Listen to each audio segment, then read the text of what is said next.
What's going on, guys? K-Dub here with another episode of Crypto Zombie. Welcome back to the channel. Hope you're having a great start to your week. Bitcoin not having the greatest start to its week. You can see right here, we were up at around that 30,000 level. We fell down and actually got below 29,000. And right now, we're kind of just sitting on that level, looking a little bit weak. What is going on? I thought we were getting excited. Well, the DXY actually pumped back above 100. Now, why is this happening? Well, Wednesday, 2 p.m. Eastern time, we have the FOMC meeting, whether or not they're going to actually raise rates. Now, just a little bit of history here. The Fed has never actually raised rates after it decided to pause rates. Usually, when they decide to finally pause, that is the end of the rate hikes. But this time they're saying it's going to be different. They might be raising the rates. And you can see that 98.6% are actually suggesting that potentially we will have another 25 basis point raise. Now, in the grand scheme of things, what does that really matter? Not too much, but you know how markets are, you know how irrational they can be. And I think that maybe we're having a little bit of fear, a little bit of even selling into it, right? And just sort of that stalled out level. But you can see that this is the lowest price that Bitcoin has been in a very, very long time,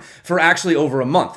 So in over a month, Bitcoin has never been this low. Just pointing it out, not trying to be the bearer of bad news here. Now, there are a lot of things that we need to talk about specifically. Obviously, we have that event. We also have the meeting of the financial committee as well. And, you know, but I do have some good news, though. We did have 800,000 Bitcoin, we had the 800,000th Bitcoin block, which means we're only 40,000 away from the halving. So that's pretty cool, right? I also want to talk about specifically a Bitcoin legacy indicator that is screaming for a colossal move. And this indicator has never been, I should say, it's never shown us what it's showing us right now. So for all of you who are getting bored out there, let me tell you, it's about to get crazy. Also, some speculation about whether or not altcoin season is starting. Well, why is that? Well, founder of ChatGPT launches a new altcoin. It is WorldCoin. $2.44, up 46%. Refresh it. You can see it's actually fallen. So the big question is, should you buy WorldCoin? Well, we're going to talk about it, and I'll let you decide that on your own. But there is something very strange about the fact that we have Elon Musk talking about this, rebranding Twitter to X, right? And we're also having WorldCoin come out. Stick around to the end. It gets a little bit crazy. So if that sounds good to you, you know what to do. If you're not subscribed, we're going to dive into the charts, because I got to talk about something. I got to show you guys something right now. If that sounds good, you should get subscribed because, why not? We have some fun. Look at charts, talk about some news. So you can see right here, very, very critical level. This area was acting as the support all this time, and then it became resistance right here. You can see that it's acted again as resistance and again as resistance. Now, just talking about this real quick, the problem is we did have a breakout of this parallel channel, which is really good. You can see we had the consolidation, boom, we came up. But we hit this level. Now, if you're going to talk about how charts generally tend to move, for example, look at this heart line right here. Look at this green heart line, right? And look what happened. When we had the breakout, what did we do? We came back down and we retested it, right? We have not done that here yet. So if you're just going to look at charts with a very non-biased, how do charts usually move? Generally speaking, you do come down and have that retest. So that's why you could potentially see Bitcoin come down to that 26,000 level, even retest a level all the way down here. Possibly. Do I think it's going to go that low? No.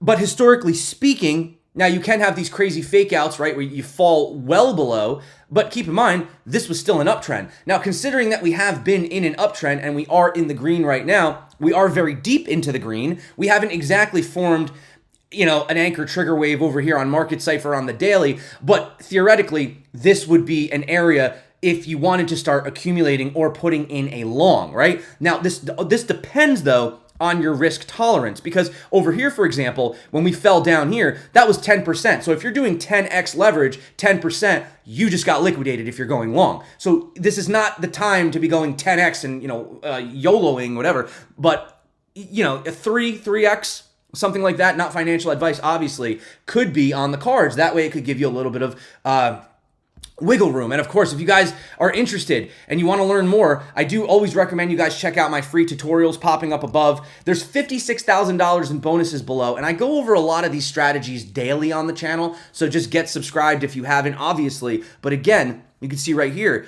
right, blue zone right here, because you can see we had this falling wedge, right? Remember, we had this retest here, but again, we never had that retest on the downwards sloping that I had right in the beginning right here, which is very messy looking because I draw all over everything. But you can see that we are at the bottom of the blue, right? So that would be the area. And the same thing right here, CME futures, same thing, right? We are still on that uptrend. So my logic is we potentially see some form of,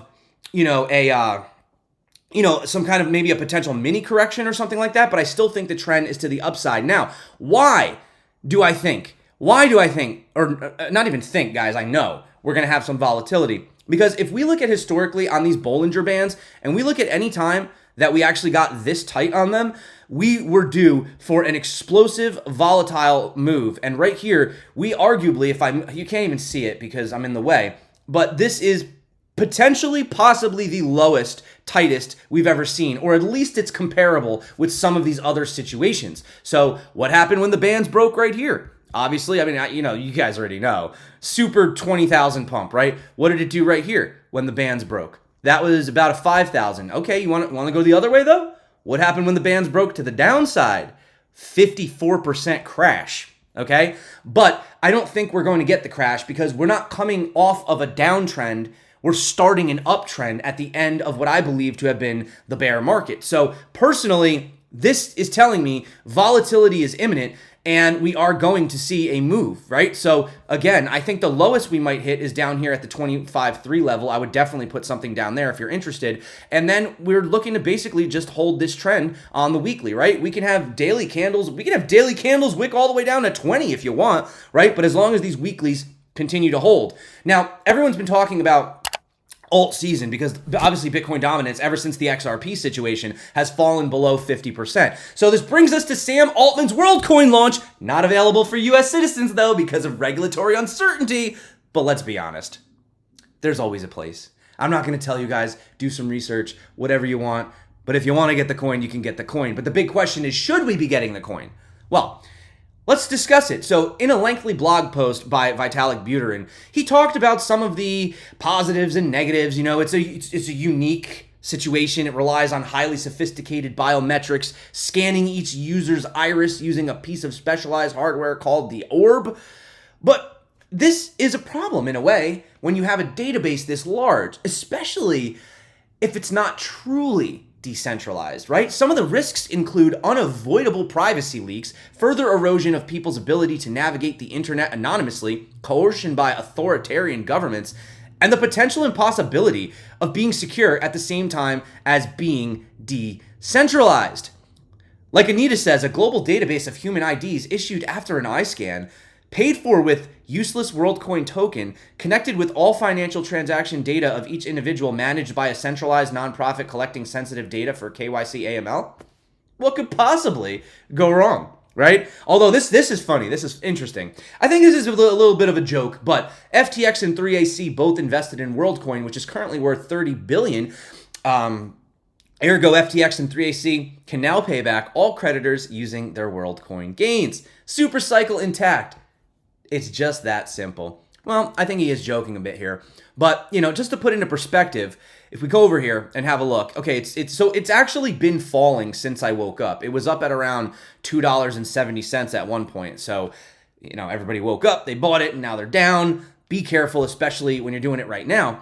But discussing a little bit of the supply is quite interesting because you got to understand that based on what is happening right now, if you have a look at this fully diluted valuation, that would make it 22.4 billion. Okay, well, it's obviously not 22.4 billion because if it was, that would basically put WorldCoin as the 7th largest coin in the world, just behind USD. So it would be Bitcoin, Ethereum, Tether, BNB, XRP, USD, and WorldCoin, right? But obviously that is the fully diluted valuation. So currently, if we have a look, there's only about roughly what they're saying to be 1-ish%. So these tokens are going to be released over the course of 15 years. So for 15 years, you're going to have nonstop inflation. Now, I didn't read the white paper, but from the information I could gather, and if I'm wrong, correct me in the comments, but it appears as if there's only about 1-ish% of the circulation tokens, which means there's about 99% to still come out. That's a lot. Now, if the demand stays up and if WorldCoin, dominates the world and everyone's using it, then that demand should be fine. That's the same thing with Bitcoin. But Bitcoin has about 90%. of Bitcoin released, whereas this has about 1%. So we're talking 10% left for Bitcoin, over the next few halvings versus 99% happening in the next 15 years. Take it with a grain of salt, but it's just something that you need to think about, right? So again, Elon Musk, he talks about X. We have this token X pumping 2,000%. It's like a dead NFT marketplace that doesn't even work, or people don't even use it anymore, X.XYZ. So again, if you caught a move like this, great, but just be careful because you may not have liquidity to get out, right? And I've seen it time and time. I've seen people make so much money on paper, like they're just looking at their portfolio, they're like, yes, I made so much money. And then you go to sell it and you can't because there's no liquidity. So the only way that you could sell it is to crash the price, right? So speaking about Elon Musk, this was the video that he came out discussing X. Essentially, if done right, the X would serve people's financial needs to such a degree that over time it would become, I don't know, maybe half of the global financial system. Wow. Or some big number. Okay. I'm not sure what the number is, but pretty big. So it would be by far the biggest sort of financial institution. But like I said, not really in the way that people are used to thinking about banks. Mm-hmm. Just the most efficient database for the thing that is money. Like I said, like least amount of fraud. Everything's real time.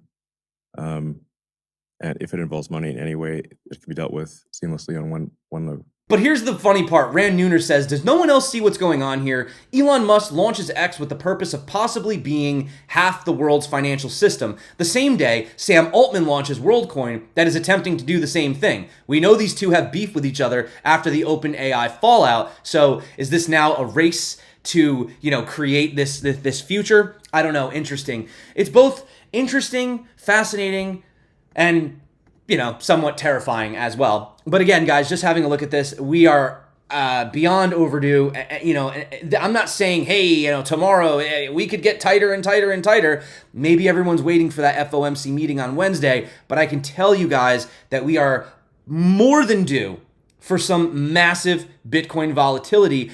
And even though I do think we can have some of these retests of these lower levels, these flash crashes, I think ultimately Bitcoin is going to continue to move to the upside. So that is my ultimate opinion. We could even have a double bottom. That's possible. It's not as likely as I think it could be. But yeah, so that's it for me, guys. Thank you so much for coming back to the channel. Hope you enjoy this video. Again, if you do want to take advantage of all of those bonuses below, check out the links below. Follow me on Twitter, all my other socials. Don't follow any scammers. And of course, check these videos popping up right here, right now. Until next time, stay crypto.